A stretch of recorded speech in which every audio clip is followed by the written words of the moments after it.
mapapanood ko to, iisipin ko talagang totoo to. Sabihin na lang natin na magaling ako umarte. Fake gun lang yan, bro. Plastic. Ay, sorry pala, bro, ah. Damay ka pa sa ginawa ko to. Okay lang yan. Ganda naman yung intention mo. Justin, di ka ba mapapahamak sa ginawa mo? Baka mamaya balikan ka ng magulang ni Libby. Kung kaya ni Libby mag-orchestrate ng elaborate plan, pwede ko naman sabihin na it was just for content. Pero ito, prank talaga. The only difference is na-reveal yung fake kidnapping scheme ni Libby. Saka wala naman dapat katakutan si Justin.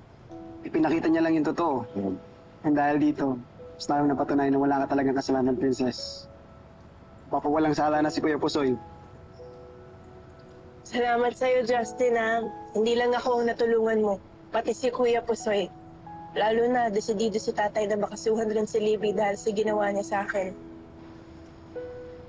Sobrang na-appreciate kita.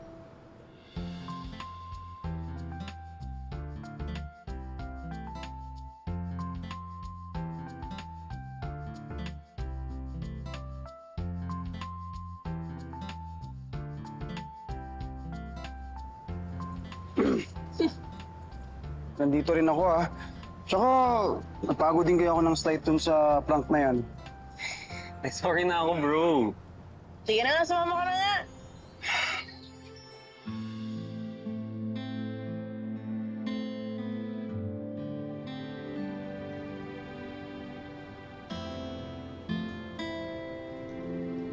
Alam mo, dahil supporting actor ka lang naman, high five na lang tayo.